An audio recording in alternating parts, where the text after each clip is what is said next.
Durante um jantar em família com meus pais, recebi uma mensagem de um número desconhecido. Levante-se e vá embora agora. Não diga nada aos seus pais. Resolvi obedecer, e foi assim que descobri a verdade. No dia seguinte, a polícia bateu à porta deles. O estranho é que, antes de tudo acontecer, parecia só mais uma noite qualquer. Eu não esperava abraços calorosos nem clima de comercial de margarina, mas, sinceramente, também não estava preparada para o que rolou. Em retrospecto, parecia uma armadilha digna de filme ruim da sessão da tarde. Quando a vida parece tranquila demais, a gente relaxa, e é aí que ela te dá um soco no estômago. Assim que entrei, ouvi a voz da minha mãe gritando da cozinha. "Estamos quase comendo! Entra, entra!" Era como se eu tivesse chegado atrasada para uma reunião de condomínio. Meu pai se levantou meio devagar da cadeira na sala de jantar, hesitante, como quem não sabia se vinha me abraçar ou só acenar com a cabeça. Ficamos com um aceno mesmo. Minha irmã já estava à mesa, rolando o celular com aquele desdém adolescente que ela sempre teve como superpoder. Ela levantou os olhos só o suficiente para confirmar que era eu. Depois, voltou para o mundo digital, oferecendo o mínimo de atenção possível. Isso não me incomodou. Eu não estava ali para me enturmar. A mesa estava arrumada com um capricho meio mecânico. Meu lugar já estava reservado, e um copo me esperava, cheio de suco de amora, como sempre. Nada de clima natalino, nenhum charme, nenhuma firula de Pinterest. Só o suco puro mesmo, daquele que eu até gostava antigamente.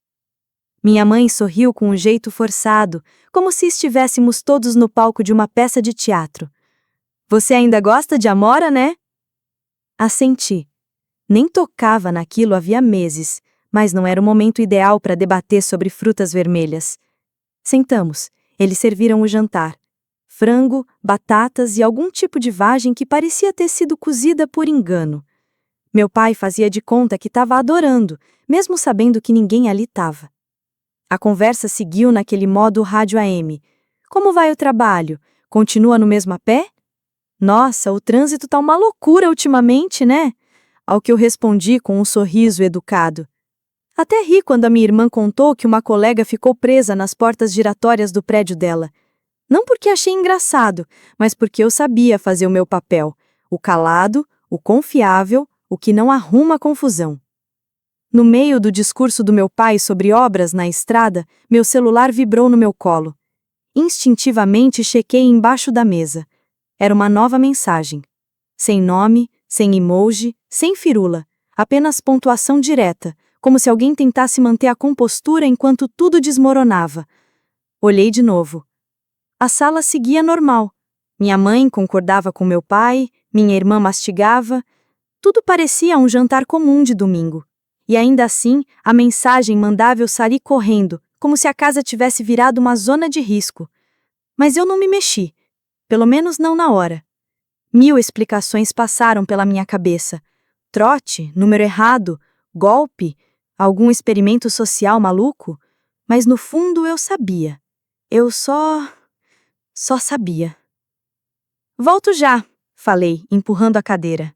"Só vou ao banheiro." Ninguém reagiu. Ninguém nem levantou a cabeça. Peguei o celular e subi. O banheiro de cima tinha uma porta que trancava sem fazer birra, e naquela casa, se alguém fosse ter uma conversa séria, não ia ser no andar de baixo, na frente da vagem. Tranquei a porta, sentei na beirada da banheira e encarei a mensagem. Depois apertei o botão de chamada. Tocou uma vez. Uma voz atendeu. "Você ainda tá aí?" "Quem é?" "É o Bruno", disse ele. Bruno, o namorado, ou ex, da minha irmã. Nem eu sabia mais. Que diabo está acontecendo? A voz dele estava baixa, tensa, tipo alguém que fala escondido no meio de uma reunião que não devia estar. Ele insistiu. "Você precisa sair daí. Levanta. Vai embora. Não bebe nada. Vai embora. Não toca no suco." Minha boca ficou seca. Eu não tinha tomado o suco ainda. Ainda bem. "Por quê?" "Não consigo te explicar agora. Só confie em mim. Anda logo. O que é isso? Perguntei. Por que você tá? O que tá acontecendo? Ele hesitou. Só vá embora. Por favor. Mas só depois de me dizer o motivo. Ele disse algo, mas eu não respondi. Fiquei lá, parada. A ligação tinha acabado. O tempo passou devagar, como em consultório de dentista. Deu até para sentir o frio dos azulejos do banheiro passando pela roupa. Eu tinha uma escolha, mas já sabia qual seria. Me deixei levar pelos meus pensamentos. Ser a irmã mais velha nunca foi sinônimo de autoridade, era mais um cargo vitalício de responsabilidade. Silenciosa, assumida e eterna. Tínhamos 3 anos de diferença. Quando éramos crianças, nossos pais davam R$ 5 por semana para cada uma. Eu guardava. Ela torrava tudo em 2 dias com chicletes, canetas com glitter e outras moedas de troca da escola primária. Depois, vinha o olhar. Foi aí que os adultos intervinham. Ela não tem mais dinheiro, você ainda tem, não seja egoísta. E assim começou a história. Não era uma regra, era um padrão. Se eu economizava, esperavam que eu dividisse. Se ela gastava demais, esperavam que eu resolvesse. No ensino médio, consegui um trampo de meio período numa farmácia, só uns finais de semana. O suficiente para comprar algumas coisas, como minhas próprias roupas, sem precisar passar pelo interrogatório da moda dos meus pais. Minha irmã nunca trabalhou. Era mais nova e, como toda caçula mimada de novela das 6, ninguém esperava que ela fizesse muito esforço. Mas, quando queria algo a mais, adivinha quem era lembrada? Pois é, euzinha. Ela queria muito ver aquele filme novo. Ainda não tinha seu próprio dinheiro. E quem tinha? Eu. Meus pais até cobriam o básico, mas qualquer coisa fora do script virava responsabilidade minha. Quando fui para a faculdade, a pressão diminuiu um pouco. Eu estava atolada de trabalho, sem um tostão furado e morando a 2 estados de distância. Ela ainda estava no ensino médio, e por um tempo achei que finalmente tinha conquistado meu cantinho de paz. Mas aí, me formei e arrumei um emprego como desenvolvedora júnior. Salário de entrada, benefícios meia-boca, mal dava para pagar o aluguel e o carnê do notebook. Mesmo assim, para os meus pais, aquilo era um prêmio da Mega Sena. E foi aí que a cobrança começou. Mansinha. Você poderia ajudar com a matrícula da sua irmã. Os livros estão pela hora da morte. Ela tá tão estressada.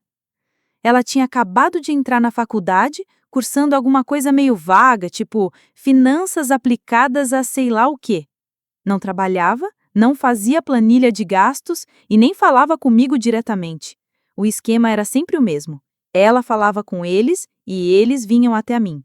E no começo eu dizia sim, achando que agora, com um salário, ajudar seria mais fácil. Mas não. Quanto mais eu fazia, mais esperavam de mim. E nunca parecia ser o suficiente. Aí veio o álcool. Lá pelos meus 20 e poucos anos, descobri da pior forma que meu corpo e bebida não se dão bem. Meio copo de vinho e eu já estava apagando que nem luz de banheiro automático. Uma vez, juro, apaguei depois de 2 goles. Desde então, virei a famosa motorista da rodada para sempre. Nem em casamento tomo champanhe. Minha família sempre soube, mas aceitar, aí já era pedir demais. Ah, só um pouquinho. Deixa de ser chata. Não é como se você fosse alérgica. Eu recusava. Eles reviravam os olhos, como se eu tivesse jogado praga na mesa. Mas não foi só sobre a bebida. Era sobre como me descartavam fácil quando não servia os planos deles. Anos depois, consegui uma promoção para um cargo intermediário. Não foi tipo virar CEO da noite pro dia, mas foi um baita avanço. Liguei para os meus pais animada. Minha mãe atendeu e disse: "Que ótimo! E quanto você está ganhando agora?" Logo em seguida, "Você acha que daria para bancar o semestre da sua irmã no exterior? Ela tá tão empolgada com isso?"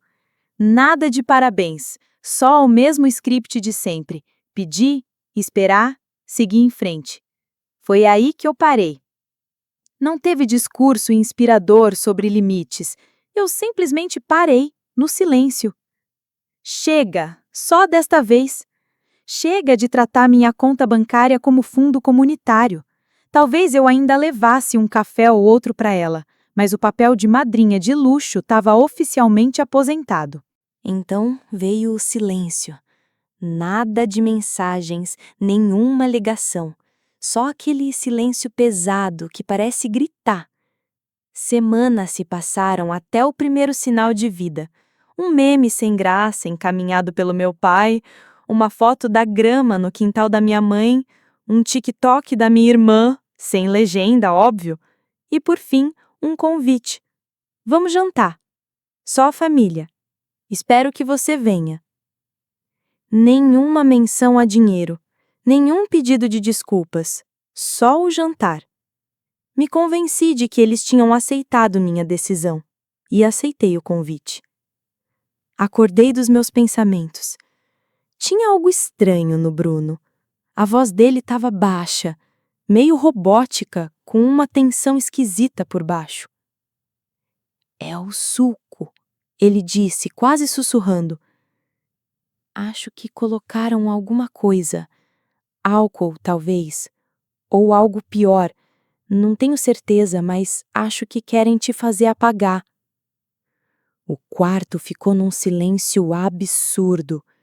Piso de cerâmica branca, o barulhinho de um ventilador de teto girando preguiçoso e uns talheres tilintando lá embaixo. Não respondi. Por quê? Perguntei finalmente. Outro silêncio. Querem desbloquear seu celular, usar sua digital. Peguei o copo, inclinei levemente e sorri com ironia. Tenho o mesmo gosto de antes, disse eu, mas não tomei uma gota. Mais tarde disfarcei. Aquele barulho foi alguém na garagem? Todo mundo virou para olhar.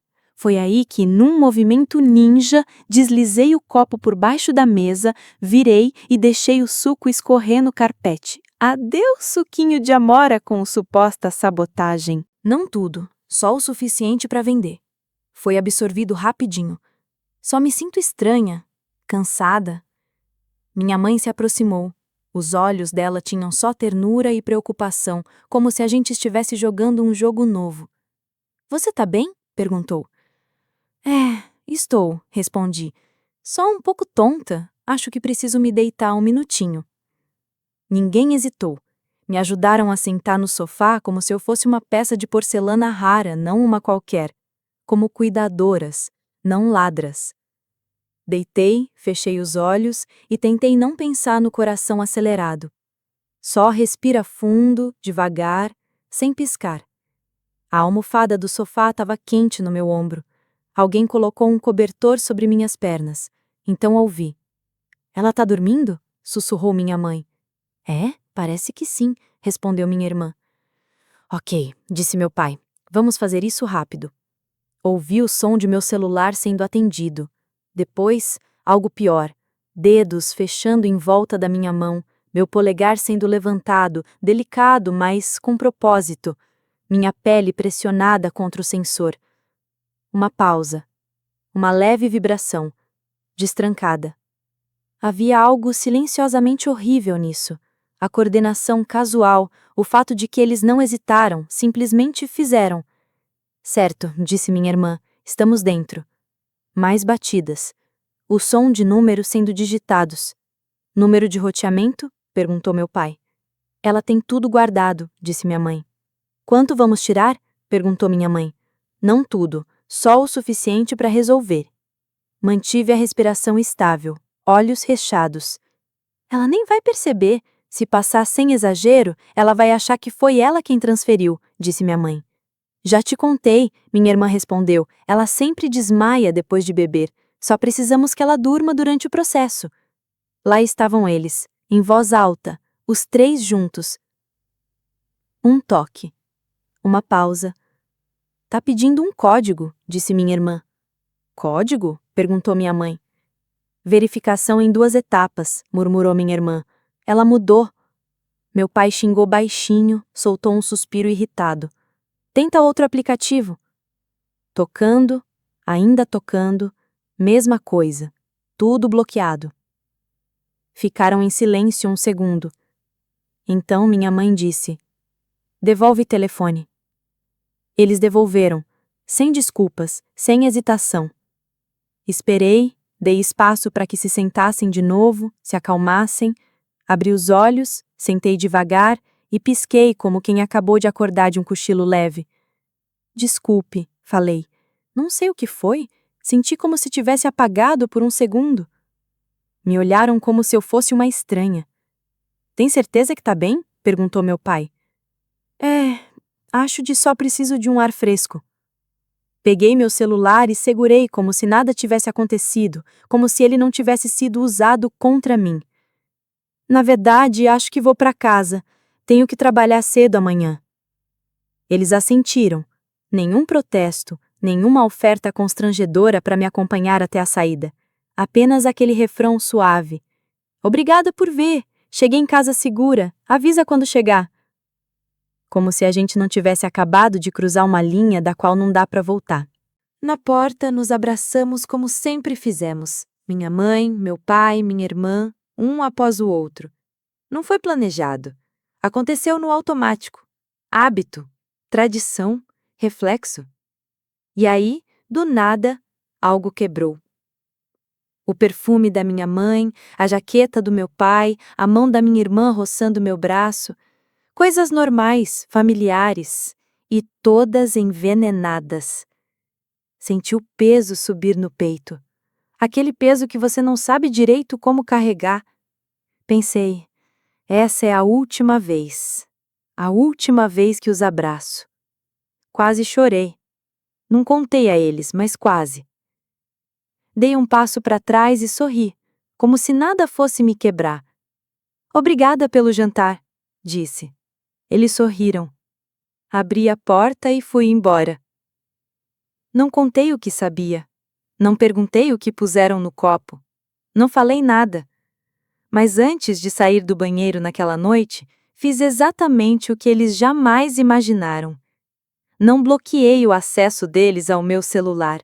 Pelo contrário, facilitei. Deixei o desbloqueio por impressão digital exatamente onde eles esperavam. Só que o que eu mudei foi a segurança do meu banco. Coloquei a autenticação em 2 etapas. Não aquela fácil, daquelas que você acha que está segurando a porta, mas que na verdade nem trava direito. Coloquei uma verificação daquelas pesadas que eles não iam conseguir burlar com o meu polegar.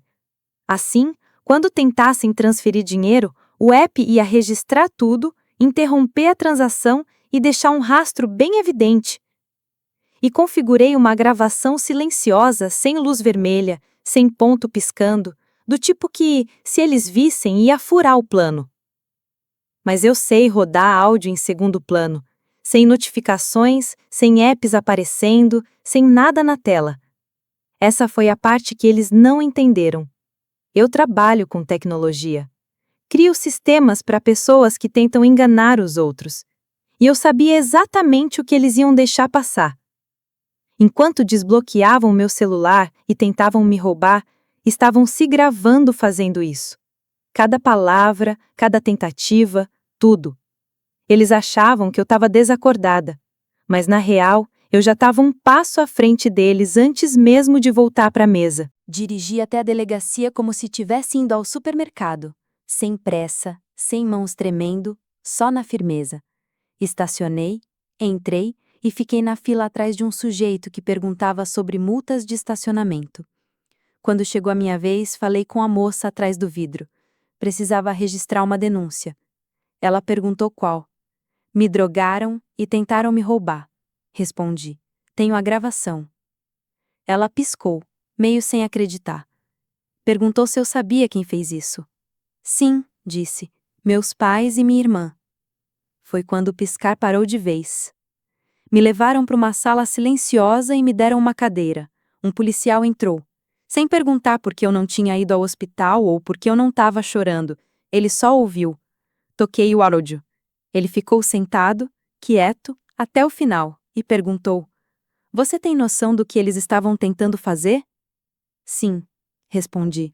Queriam o meu dinheiro. Mostrei para ele os horários da gravação e os registros do meu app bancário. Ele assentia, fazia anotações e digitava em nosso sistema de computador que parecia ter sido instalado quando meu celular ainda tinha antena. Isso aqui é coisa séria, disse ele. Dei de ombros. Pois é, era mesmo. Perguntou se eu estava bem, se tinha um lugar para ficar e se precisava de apoio. Respondi que já tinha saído de casa. Era minha primeira vez registrando o boletim de ocorrência, mas medo, nem sombra, não mais. 2 dias depois, meu celular vibrou feito doido. 3 mensagens e uma mensagem de voz, tudo antes do meio-dia. A primeira era da minha mãe. Você realmente denunciou sua própria família? O que há de errado com você? Não respondi. Minha irmã deixou uma mensagem de voz, a voz dela tremendo, quase como uma taça de vinho barato. Foi só um erro, mas você piorou tudo. Depois veio uma ligação do meu pai. Também deixei cair na caixa postal.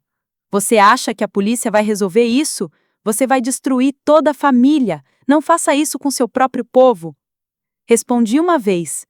Você me drogou. Tentou me roubar. Isso não é família, isso é crime. Aí bloqueei geral. Mãe, pai, irmã, grupo de WhatsApp, contatos, até ligações de emergência.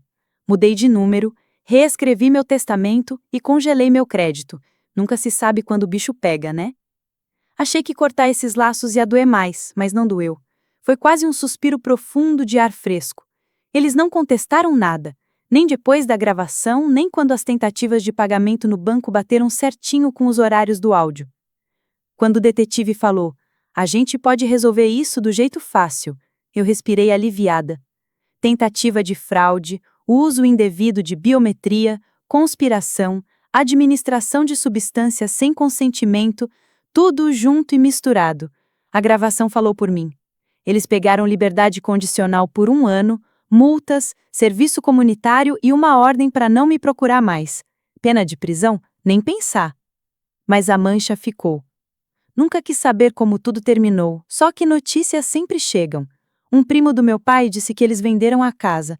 Dívidas, custos da justiça, tentando salvar o que dava. Silêncio total na família.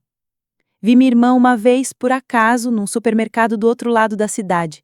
Ela nem me notou, ou fingiu que não notou. Tava de regata, empilhando toalhas de papel, evitando olhar para mim como se a resposta para tudo tivesse naquela prateleira. Acho que finanças não era mesmo a praia dela. Não falei nada. Paguei meu macarrão e fui embora. Soube que o Bruno, namorado dela, sumiu. Um conhecido em comum me contou, não alguém próximo, só aquele que sempre parece controlar tudo à distância.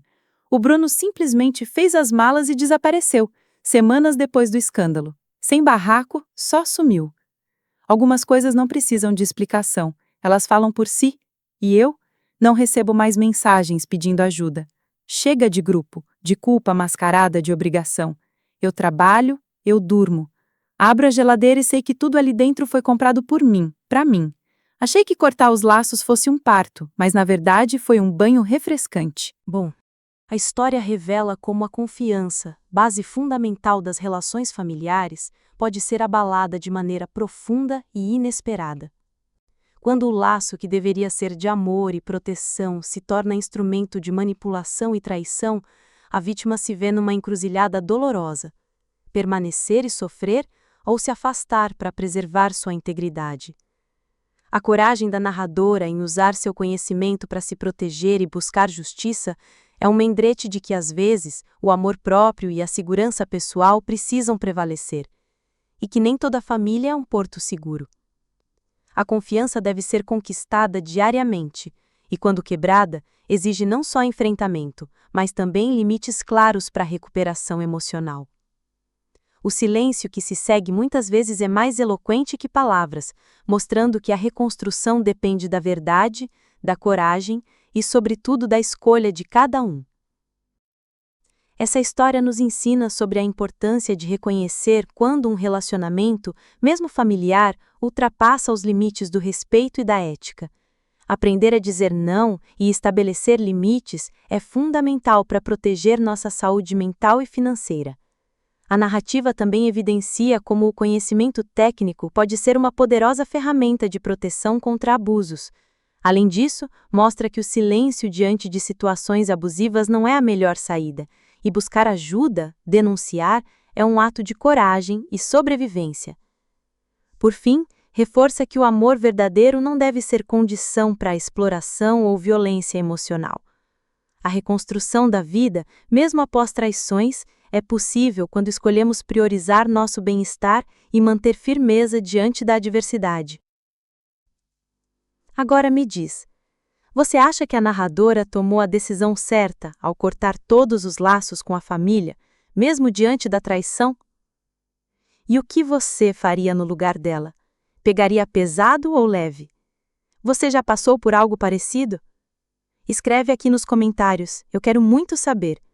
E não esquece, deixa também o seu comentário com uma classificação de 1 a 10 para mostrar o quanto você gostou, porque assim eu consigo trazer mais vídeos que sejam interessantes para você.